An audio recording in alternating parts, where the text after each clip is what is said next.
Speedway yesterday. Our thoughts and prayers are with him today and all members of his family.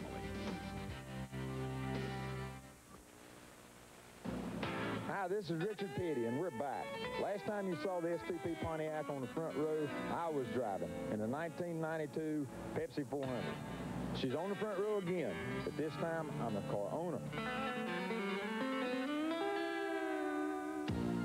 ESPN, the world's leader in motorsports coverage, welcomes you live to Michigan International Speedway and live coverage of the GM Goodwrench 400. It is a very cloudy day here in Michigan. The temperature is only 66 degrees and there's a stiff northwesterly breeze. But the good news is there's only a 30% chance of rain. Hi, everyone. I'm Bob Jenkins. It's been a very emotional weekend here at Michigan International with the injury suffered by Ernie Irvan, and we will update you on his condition in just a few moments. But we must forge ahead. The race must go on, and we must cover the other stories that have developed here this weekend. And certainly one of the most interesting has been John Andretti. In his first ride for King Richard Petty, he's put the STP Pontiac on the outside of the front row. With more on that, here's John Kernan. You know, Bob, last week at Watkins Glen, John Andretti told me he'd retired from Winston Cup stock car racing. Well, a week later, he comes out of retirement with a bang, missing, edging out Jeff Bodine for the pole by just 9 1/1000ths of his second. John, your first race for the King here in this very famous number 43 car. How do you approach it? Well, I think you have to just be a little bit conservative and get through the first few laps and then just take it from there. I'm just going to find a pace that I'm happy with, and don't have a lot of race time or a lot of time in this race car, so just want to be careful and hopefully get 200 laps in and see what we can get out of it. Well, Bobby doesn't sound pumped up right now, but he was all day yesterday, also after qualifying on Friday, and his team, led by Robbie Loomis, the crew chief, they are ready to go out and put the STP Pontiac in victory lane today. Yeah, I'm sure there's a renewed spirit with that team here this weekend. Well, obviously, the quest for the Cup points battle is going to be drastically affected by Ernie Irvan's injuries. He came into this event 27 behind Dale Earnhardt. The real battle is for 3rd, 4th, and 5th, as those three are separated by only 39 points. The second 5, Ricky Rudd, Morgan Shepherd, Jeff Gordon, Michael Waltrip, and Lake Speed. Now, there are other stories, as we indicated, to update you on here today. And, of course, the most important is the condition of Ernie Irvan. And with that, here is Dr. Jerry Punch. Thank you, Bob. In all due fairness, the real battle is not the quest for the Cup. The real battle takes place about 60 miles from here right now, where Ernie Irvan is at St. Joe's Mercy Medical Center in critical condition. Now, the word is that Ernie has been stable through the night. As stable as you can be when you're in critical condition. We are told the pressures have stabilized. He is able to be ventilated well. The injuries to both lungs, we are told, are responding. They have been able to reinflate the lung areas that were compressed with the injury. The pressures in the head, of course, are stable, we are told. The family, very, very cautiously optimistic. Kim and Jordan, who are at his side at the hospital, we are told, will be watching this morning. As you heard Bob Dickens say, the thoughts and prayers are with you and the Irvan family. They know Ernie Irvan is a fighter. The drivers here know how tough he is. Now their job is going to be very tough as well. How tough is it to get in this race car? How do you deal with the ebb and flow of emotion? No one better to answer that question than our former Winston Cup champions, Dale Jarrett and Benny Parsons. Jerry, it's going to be very, very tough for these guys to go out and do the job because there isn't a driver, a crewman, a television commentator that isn't thinking about Ernie Irvan and his battle. And, you know, you just got to feel for Robert and Carolyn Yates and Larry McReynolds, that entire crew. What an emotional roller coaster. First, Davey flipped at Pocono. And then a year later, he crashes the helicopter. He dies. Ernie Irvan gets in the car. And now it's a year later, and they're watching Ernie as he fights for his life. Man, I just can't believe what these folks are going through. But, Ned, Bob Jenkins talked about the point standings, and one thing this is going to do, they've only got one guy to catch now. Yes, Dale Earnhardt, of course, is leading the point standings. Ernie was in 2nd place. But if he has to miss more than 2 races, Rusty Wallace, Mark Martin, and Ken Schrader are all in striking distance. They can move past him, and if Earnhardt should falter a little bit somewhere along the way in a couple of races, they'd all be right up there in the thick of the battle for the NASCAR Winston Cup Championship. Of course, Rusty Wallace won here in June, so he likes this racetrack. Mark Martin won here last year very convincingly, so he likes this racetrack too. But how emotional is this for the drivers to get in their race cars after what they've had to go through for the last 24 hours thinking about their friend laying in the hospital? Well, Jerry Punch had an opportunity to talk to Mark Martin just moments ago before he got into his race car.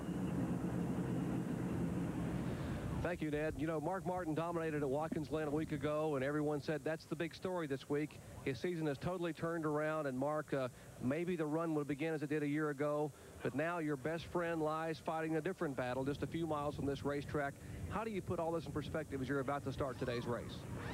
Well, we all come to win this race, Jerry, and that's what it's all about, and we're ready to go do that with this Valvoline team. It's just, it's a tragedy. And in this business, you don't have very many friends. And, you know, I don't plan on losing this one. And I just want to ask everybody out there to say a prayer for Ernie.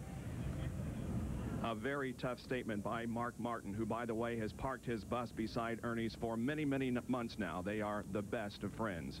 And certainly Mark shares our hopes that Ernie will completely recover from the injury suffered in the accident yesterday here at Michigan. The cars are getting ready to go, and we'll be back with the start of our race in a moment.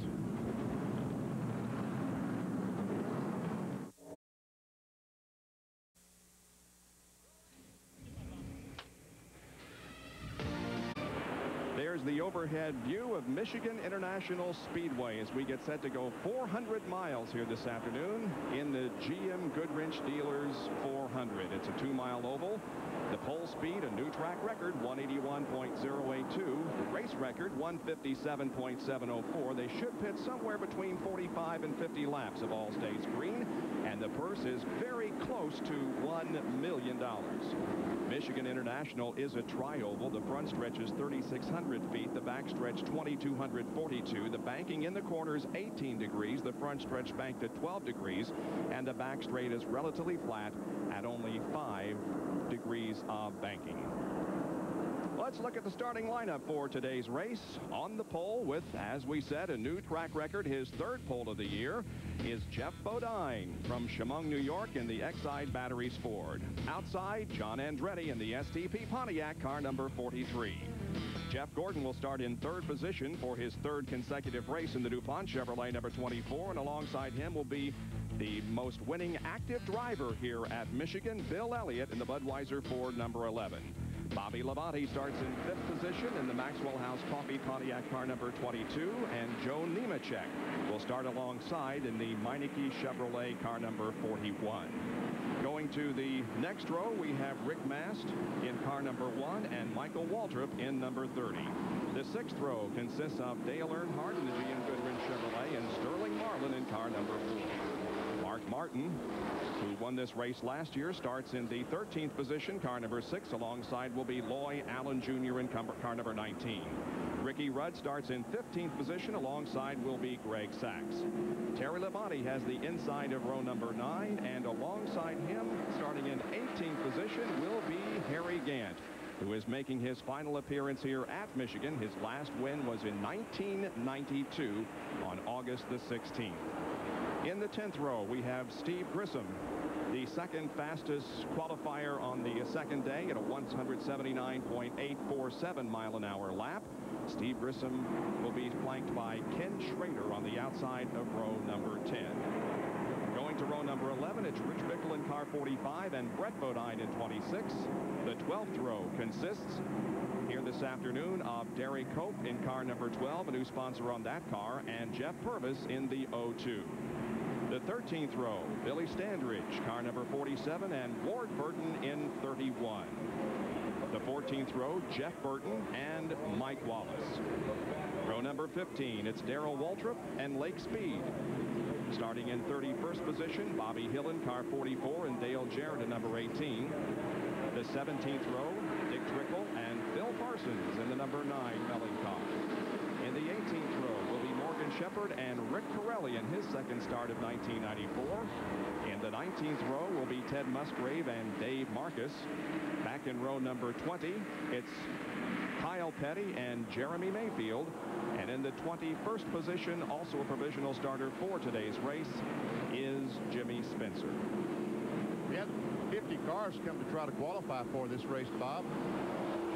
Obviously 9 cars had to go home. There they are, Bobby Hamilton, Robert Presley, that's in the Mannheim car, Hut Strickland, Jimmy Hensley, Ray and Diane DeWitt's car, Brad Teague, Laura Lane, Bob Brebeck, and Andy Belmont. Bob Brebeck Trebek crashed in his qualifying attempt yesterday. He was okay. We take a look at our in-car cameras today. One of them will be riding with Mike Wallace in the Heilig Myers car.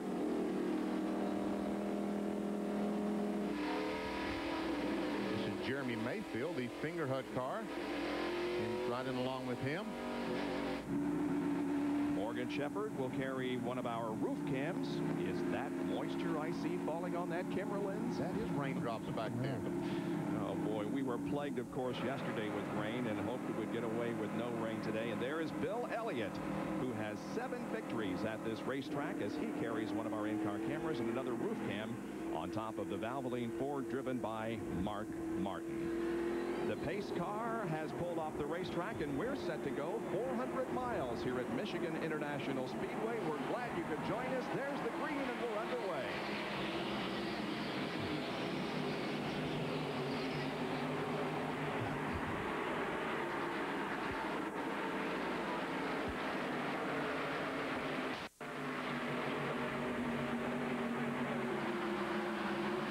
Oh, we've got a spin up in the second corner. Heavy contact. Car on its side, sliding down the banking. There's going to be 6 or 7 cars involved in this incident. We see flame coming from one of the cars.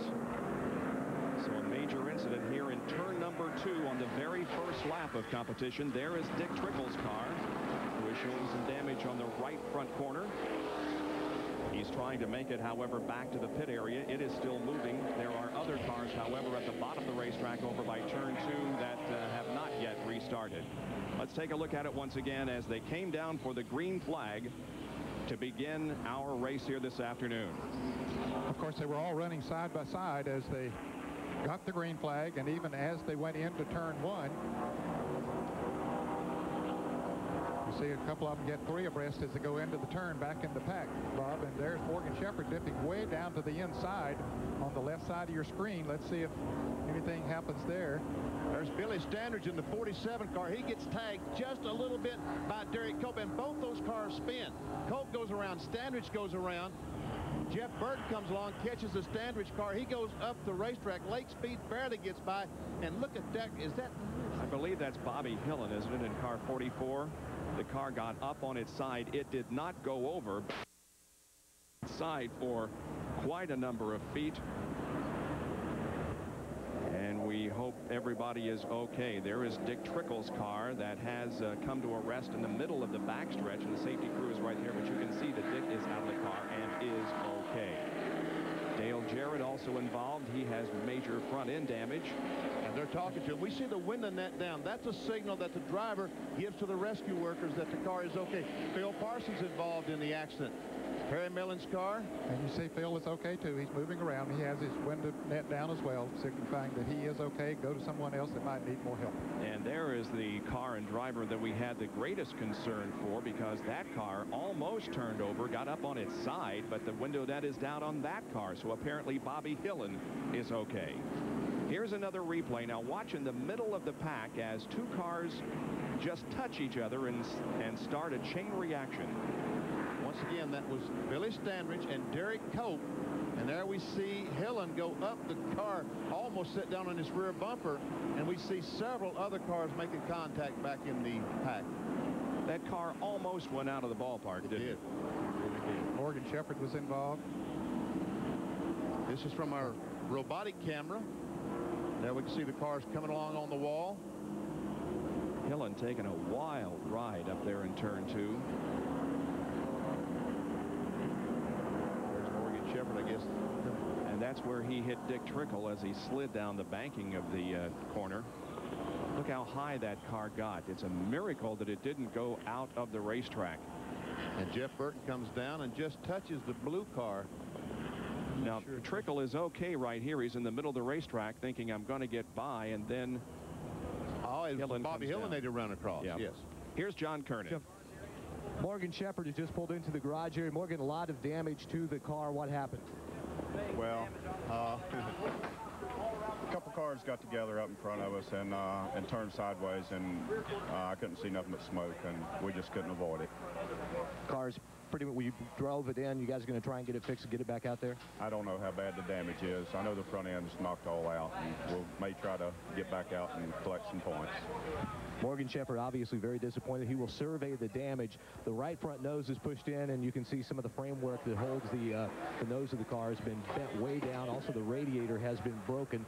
As you see, Lynn and Eddie Wood and the crew trying to get the car fixed and get it back out onto the racetrack, but they've got a lot of work to do. Let's go out to Jerry Punch on pit road. Well, the Straight Arrow team, Bobby Allison Motorsports, working on Derek Cope's Ford Thunderbird. Not the kind of debut they wanted for a new sponsorship. Left side bumper and fender pushed in against the tire. They were trying to peel some of that away. They're going to have to bring him back in. Apparently, you can see the damage primarily just in front of the left rear tire. The fender pushed in against the tire. They're going to bring him back in and try to jack him, maybe cut some of that metal away with an air chisel. You hear him working in the background. Jimmy Finnick talking to Derek Cope. The driver looks to be okay. Obviously, the car aerodynamically not as sound as it should be. He will come back on pit road next time by. Bob? So Derek Cope hopefully can continue to run in this race. There's the 47 car of Billy Standridge that is being dragged away by one of the wreckers, and Dale Jarrett's badly damaged car still at the bottom of the racetrack in turn number 2, where a 7-car accident has put a temporary halt to competition here at Michigan International. We'll be right back. Right there. Now, Cope jumps off the gas to try to avoid the 47, which causes both his car to spin. 47 spins from the contact. And then there's no place for these guys to go. Darrell Walker's got to be in this wreck. Did he miss him, Ned? I believe he did. He drove right on through there on the inside. Look at Bobby Hillin's car way up high, sliding down the track. And then he comes off the wall and gets into Dick Trickle, or Trickle gets into him. John Kernan is with Phil Parsons. Bob, as you can see, a lot of damage to the front of Phil Parsons' car. In fact, the oil tank oil cooler has broken and oil all over the side of the car. Phil has gotten out. Phil, obviously, you're all right. Could you see what happened in front of you? No, I really didn't. I looked up and I saw the smoke right away, and my spotter said, trouble in front of you. He said, just about you're on your own, and I was, I saw him down there. I saw him on the low side of the racetrack. I knew they would probably go high. But Morgan and I were, I think, we're pretty much side by side, pretty much committed. I couldn't turn down because of Morgan, and then I think somebody carried Morgan up into me and then carried up us up in the wall. I can't believe it. What a start here. I just want to thank my sponsor, Farmer Pete, Perry Milling, for giving me the chance, and Harry Hyde and Peter and all the guys. I tell you, we had a real good car today. Obviously, no one's going to realize that because there's so much damage, and I don't even know if we can get back out, but, maybe we'll try to get them next time. And this is your first race in this car. How many more races are you going to do the rest of the year with them? We're talking about doing 6 or 7 more the rest of the year. Really hoping to have a good, strong run today, something to build on, and, obviously it all came to naught, but we'll try again next time. Well, Phil Parsons and his crew are down here in the garage area, Bob, and they continue to work to see if they can get this car back out on the racetrack. Well, there's Jeff Burton's car on the hook, and his demise, or at least his setback here in the early going, may have a significant impact on the rookie point standings, and the battle is really shaping up here. Look at the difference between Burton and Nemechek, and Nemechek, of course, is qualified up front for this race for 6th position, and so he's still well within the hunt. Steve Grissom, John Andretti, Ward Burton, also in the rookie points battle. There you can see 6 through 9 in the standings. So we'll watch that race as we continue to bring you live coverage of the GM Goodwrench 400 here at Michigan International Speedway. We're under caution because of an accident.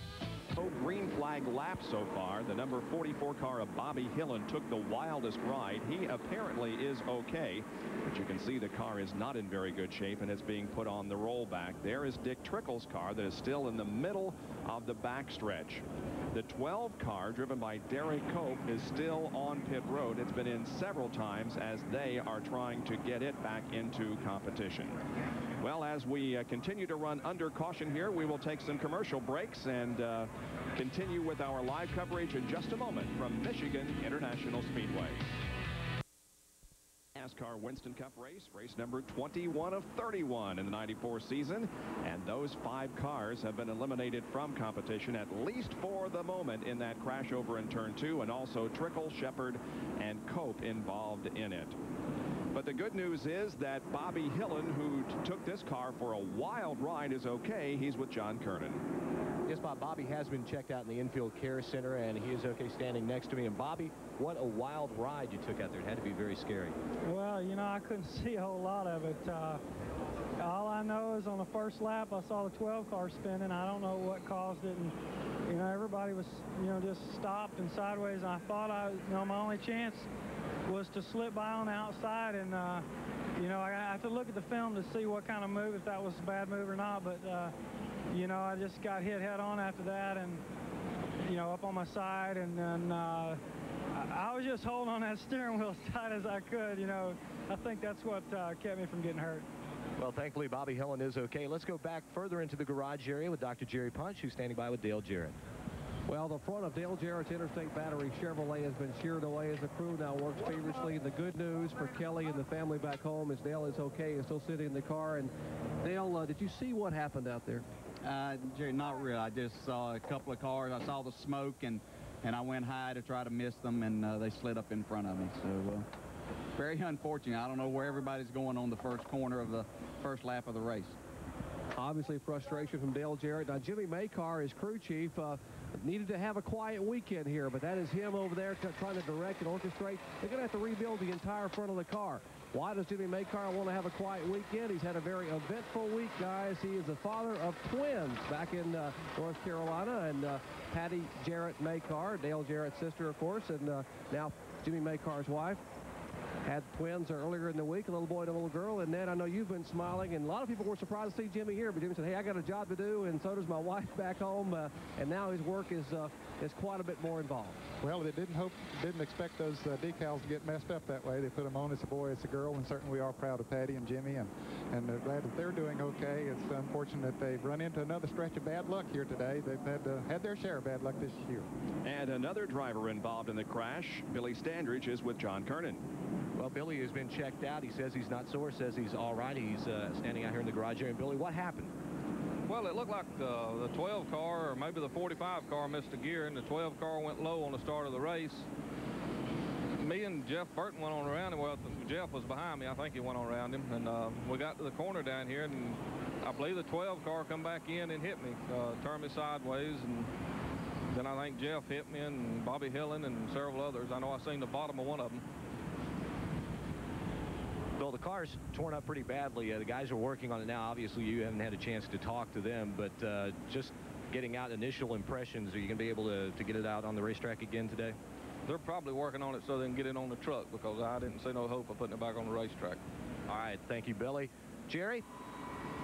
Well, John, we caught up with Jeff Burton, leading rookie contender. And, Jeff, we don't have to explain what's going on with your car behind us here as you manage a smile. What happened out there? Well, it looked like the 12 car missed a gear or maybe had gotten into some trouble. Something happened in front of him at the start.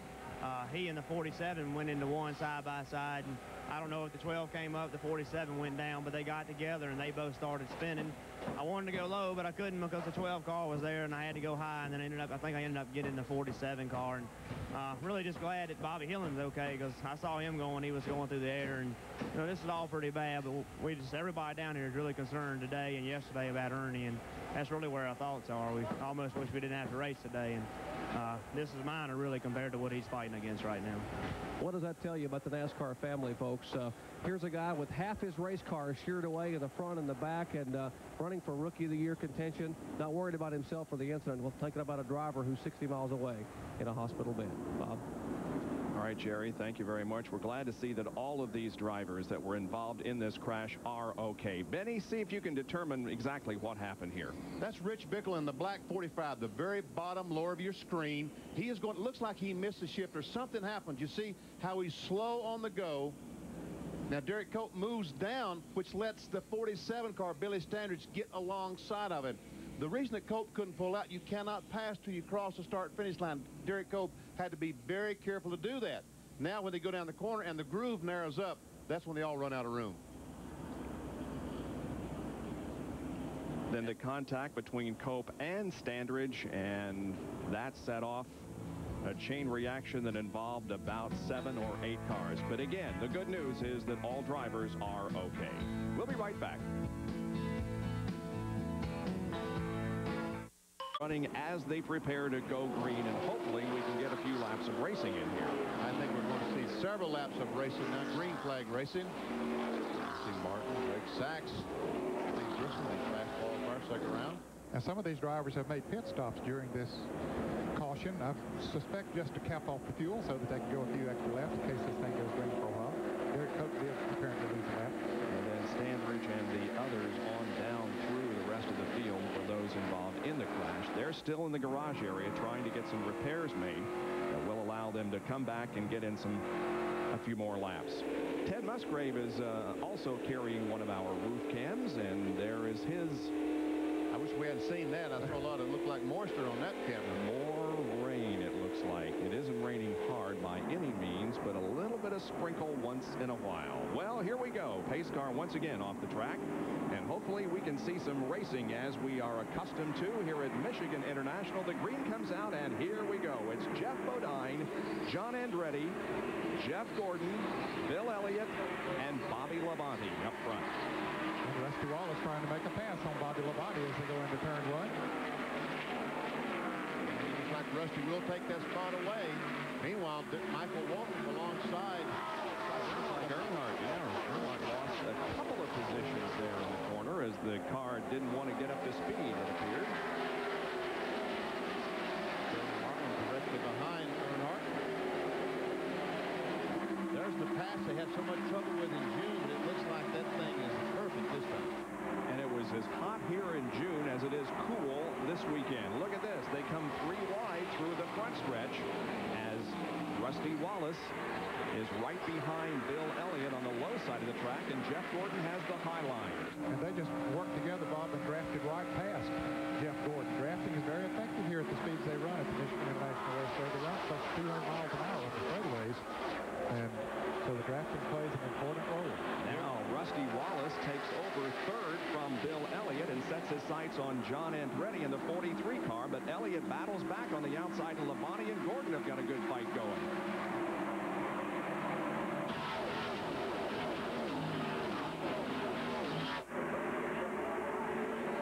Very careful, like Rusty Wallace, to realize when those cars are on the outside of when you come off the corner like 2 and 4. Well, Rusty's car just dives down to the inside when he goes into those turns. That's where he's picking up a lot of his speed.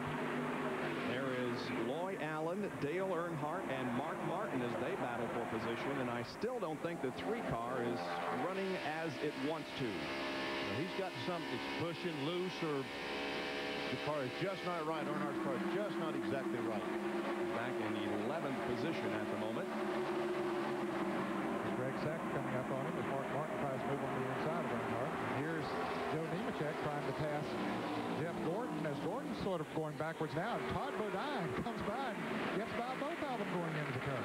Well, what a run Todd Bodine has had here in the last few races. Just an outstanding performance. Mike Waltrip moving alongside Rick Mass there at the back of this pack. Bill Elliott, Rusty Wallace trying to get by John Andretti. There's the 75 car, Factory Stores of America, Todd Bodine.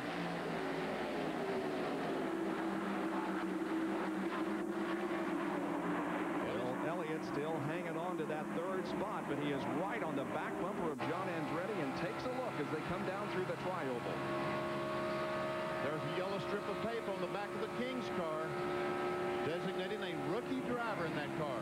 And they say, as far as anybody knows, that's the first time that a yellow stripe has been on the back of that 43 since Maurice Petty drove it. Went back in the early 40s, the early 60s. Yeah, April 2nd of 1961 was as close as we could recall. That's a long time.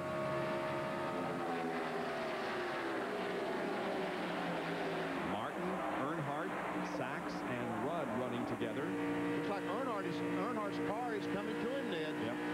Yeah, but he's still not getting off the turns the way he would like to. He gets into the turns real good. Mark Martin is the reverse. He's not getting into the turns real good, but he's really coming off of them.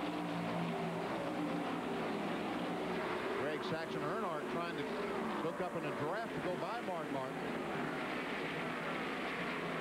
That's the greatest thing about the racetrack here in Michigan. It's so wide. Look at, you can run 2 distinct different grooves.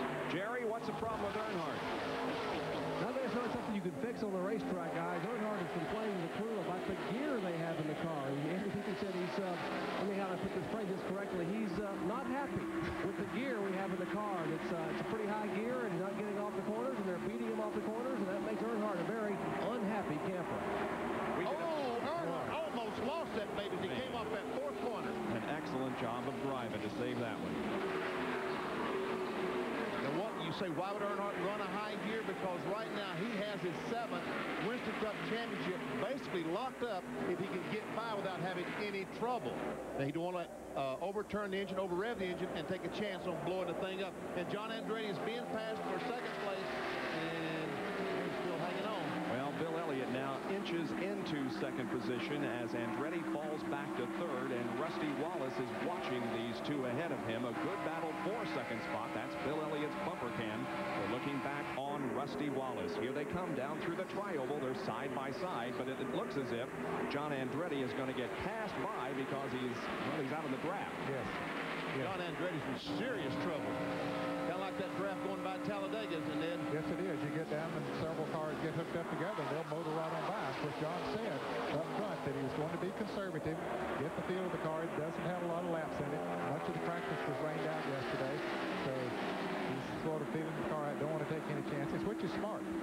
Well, he came here saying that his hopes this weekend were for a top 20 starting position and a top 10 finish. He's definitely got the top 20 starting position. He was 2nd. Now, of course, wants the top 10.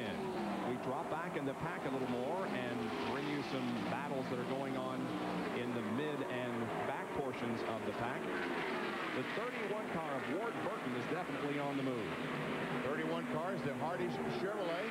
The Ward had a little problem in qualifying here on Friday. He brushed the wall as he was coming around to get the green flag. He came in, they worked on the car a little bit, and he went back out and made his qualifying run, but it was not a good run. I'm sure he didn't feel comfortable with it. Then they worked on the car overnight, came out yesterday and had a very good qualifying run, and felt he had a much faster car than his starting position would indicate. And we see that Earnhardt is falling back in the clutches of Ricky Rudd and Ward Burton. Dale is back to 14th. Rudd running in 15th position. Ward Burton is 17th. Being followed by Ken Schrader. And that's the distance up to the leader, Jeff Bodine, who has stretched out his advantage now as Bodine is leading his 13th event here at Michigan in his 26th start. There's the bumper cam on Bill Elliott's car. 3 abreast. Kyle Petty going, no, he said, I better not do that. That was late speed in the middle, and he got up on the outside. Looks like the 02 car of maybe Jeff Purvis. Okay. Yes, it is. That's Jeff Purvis driving T.W. Taylor's car. And since Bobby Hamilton missed the show, they put the Kendall Oil sponsorship on the Jeff Purvis car. Purvis carrying Kendall colors this afternoon.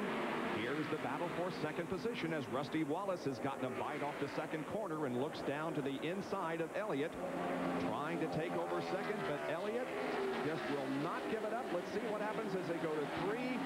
Wallace pulls ahead slightly, but battling back on the outside is Bill Elliott. And look at John Andretti coming up beside Jeff Gordon. Here's Jerry Punch.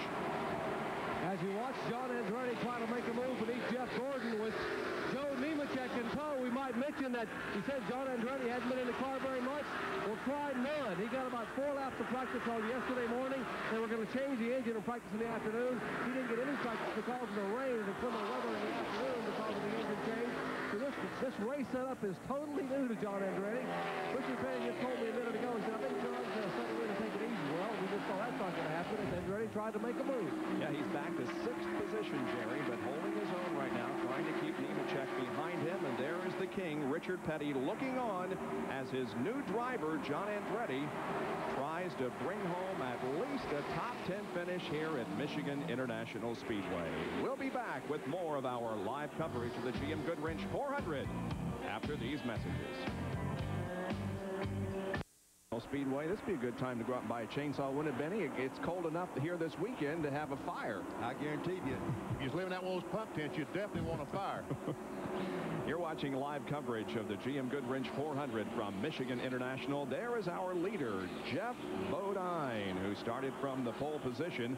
He finished 28th here in the June race, but it's been all Bodine this weekend in terms of both qualifying and the race. He has a rather healthy advantage. In fact, a 1.8-second lead over Rusty Wallace in 2nd. And Bobby LABONTE has moved up to 3rd position. And here's how Rusty got second position away from Bill Elliott. Came off the second corner, got on the inside. Tries to get by Bill Elliott. In the meantime, here comes Bobby LABONTE. He comes along with Rusty Wallace, takes over that third spot. Well, LABONTE's having a great run, and he won here yesterday, didn't he? He won yesterday in the Busch. Yep. What? Don't have money. Yeah, but the paper say this morning that Bobby LABONTE won. So you can see how he won. Morgan Shepherd came back out while we were on the break, so the Wood Brothers car is back out there, and Sterling Marlin apparently is running on 7 cylinders. He has dropped way back behind. He's more than half a lap behind the leaders, and it sounds like when he goes by, he's fluttering a little bit. Now here's Ken Schrader, who's moved up on Dale Earnhardt, who is right behind Ward Burton. This is 14th, 15th, and 16th, with Earnhardt now in 15th place. You see Brett Bodine, the green car following these two.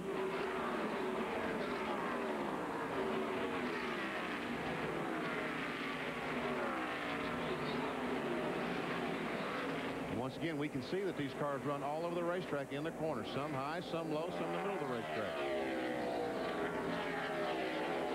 And as the race wears on, some of these cars will probably run even higher than they are now. There's the field summary, the all-light field summary.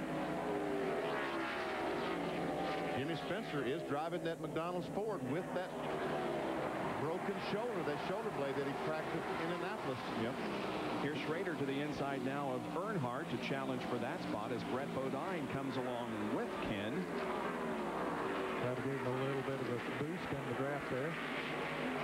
And Jeff Gordon and Bill Elliott are battling for what? 4th spot. It's Jeff Bodine, Rusty Wallace, and Bobby LABONTE ahead of this duo. Gordon on the inside and Elliott on the outside. Well, right there, Gordon has the advantage, but Elliott's going to have to pick it back up as he comes off the turn. He has the momentum coming off of turn 4. So there he goes back in front. And we see John Andretti, the STP Pontiac, still hanging on. Yep. That's 6th spot, followed by Joe Nemechek. And then a 2 abreast race involving Todd Bodine on your right and Mark Martin, who's carrying a roof cam. Well, they got off so close together there as it came off the turn. And there's Rick Mast trying to pass both those guys as they race along. One car, the black and white car, is Rick Mast, our pole winner from the Brickyard 400. Michael Walton, Pembroke Pontiac following. Schrader and Earnhardt once again are added for position. They came awfully close coming off the 4th turn, and now Brett moves down to the inside to make it 3 wide to the starting line. And who's going to come out of this battle ahead? I think Brett's going to have to back off. Yeah, he does. Earnhardt doesn't. Both of them backed off. Earnhardt just drove on in there on the outside, but here comes Schrader back on the inside once again. Good sense prevailed on Brett Bodine's part. Yes. Now, he might have a run here now. He's got both of them side by side. Of course, they were side by side. I thought he might have a good run, Brett Bodine, and be able to grab past him, but he couldn't do it that time. In fact, he's got Ricky Rudd to contend with back there on his bumper. Dale Earnhardt, 11 top 10 finishes in 14 races. That's pretty strong. The point leader seeking his 7th NASCAR Winston Cup championship this year. Now Schrader, I believe. Well, he had him there for a moment. Yep. His spotter would have told him that he was clear on the high side. He could run up there in front of Earnhardt, but he didn't do it. Now he's going to do it. Now he's not getting coming off the turn. Yep. And we see Earnhardt is running higher and higher on the racetrack. Jerry Punch reported that he felt like he didn't have quite enough gear in his car. So the bigger he can make the racetrack, the higher he runs, the more he will help the gear situation. He will turn more RPM the higher he runs on the racetrack. Michael. Ward Burton very close to the wall off of 4. Also very close to that 19 car of Loy Allen. Another good battle here. There are good battles all over the track. This is going down in turn 1, right in the middle of the corner. 12th, 13th, 11th, 12th, 13th, 14th, and 15th. Ward Burton started 26th. He is currently the highest he has been in the serial scoring. 14th. His starting position was his lowest. So Ward Burton, who told me last week after the Watkins Glen race that he was going to have a strong car here at Michigan, guess Kenny Schrader got on the outside of him and gave him not much of a choice except to go low. Schrader takes that spot away from Earnhardt. So Harry Gant back there behind Brett Bodine. This is Harry Gant's last race here in Michigan. And remember all those races, David? Harry Gant used to run that high line around this racetrack, kicking up dust right against the wall. Yep. We won't be able to see Harry do that anymore. He won this race back in 1992. There is Sterling Marlin. Here's Jerry Punch with an explanation of what's wrong with this car. Well, you mentioned that Sterling Marlin was not running up to par, and indeed, the diagnosis, he has lost a cylinder. He is currently running no more than about 7,000 RPM, whereas the race speed here will dictate about 8,300 to 8,400 RPM on a race setup. So he's about 1,400 RPMs down, running on 7 cylinders, and spotters tell us that they have seen a couple of puffs of smoke out of the side of the Kodak film Chevrolet. He's dropped all the way back to 32nd position, the final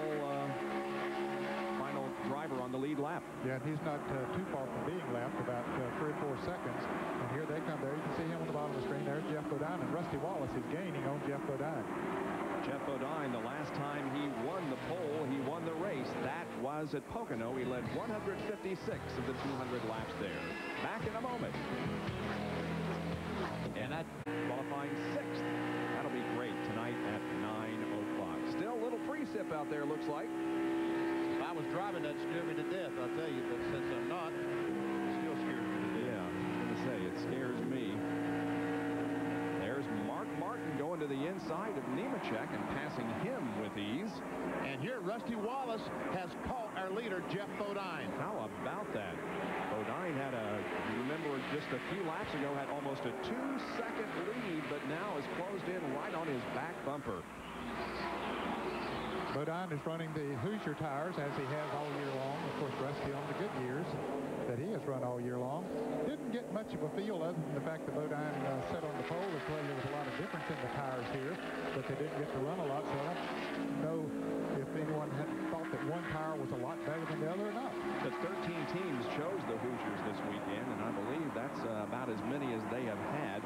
Wallace, by the way, is driving captain here this weekend, named for Captain Roger Penske. He won the race in this car here in June and also drove it at the Brickyard 400, where his fate was not quite as good, but it's performing well here at Michigan once again.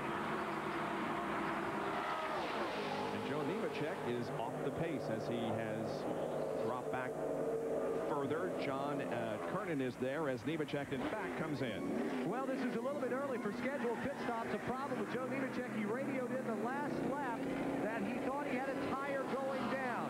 The right sides are on. It will be a 4-tire change. We're about 10 laps away from scheduled pit stops. Haven't seen which tire might be flat yet. Don't see any blistering problems. We wouldn't expect that on such a cool day as this. Nemechek is down and away. It looks like possibly the right front tire has gone down just a little bit. Now the 6 and 43 are battling for position. Andretti and Mark Martin. 7-4-6. Yep. Mark Martin gets alongside, but those guys on the outside get such a run off the corner. Momentum carries them. It's difficult for those on the inside to make that pass. Well, it's really great to see two famous names in racing brought together for this event, Andretti and Petty, but John loses the position to Mark Martin. The question is, can Mark Martin do what he did last year and reel off 4 in a row here? The yellow flag is out. We think it could be because of rain. Now we'll watch this race to the line.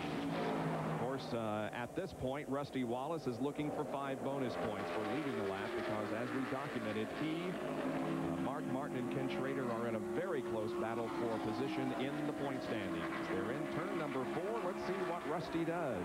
Here he comes on the inside. Can he make the pass? It's going to be close. Yes, he does, made it by about a half a car length. Our second caution comes out. Rusty Wallace has now led 13 of the races in 1994.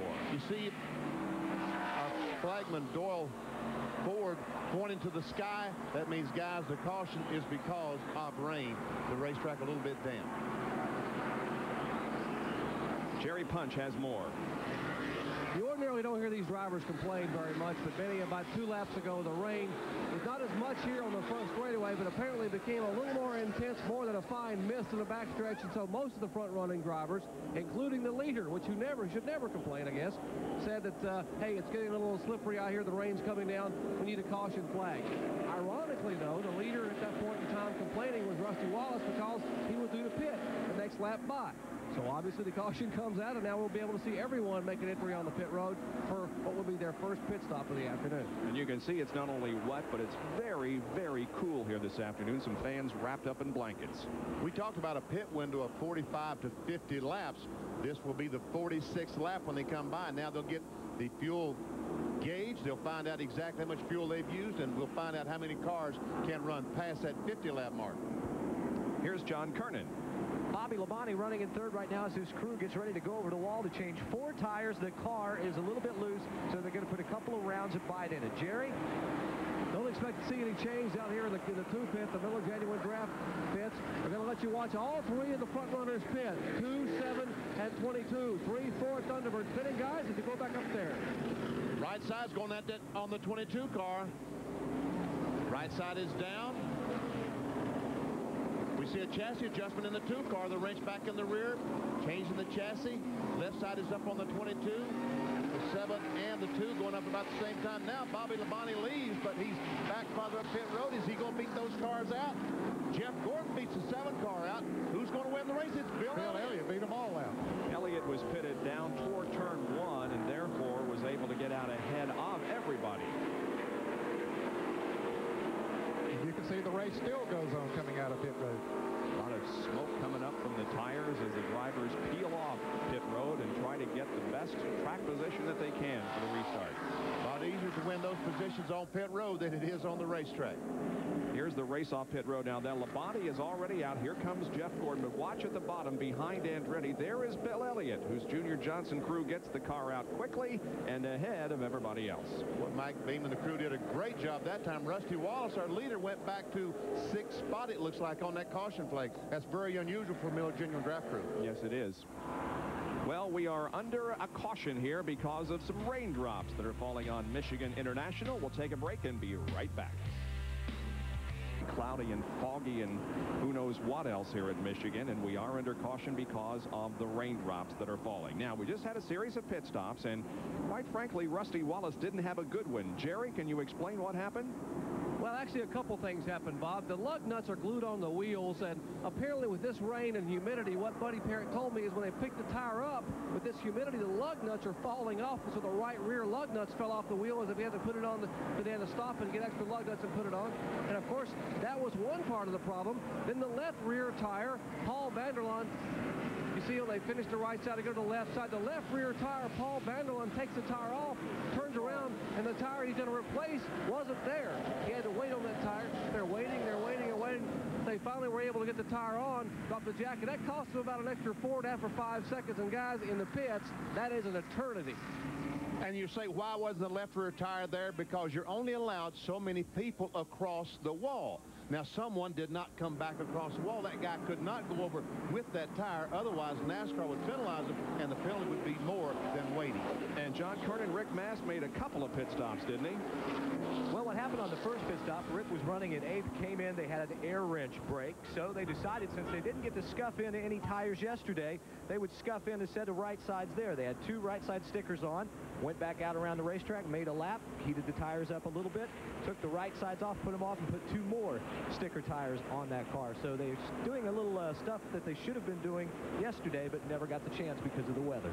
Yep, it was raining yesterday, and now it's at least sprinkling again today.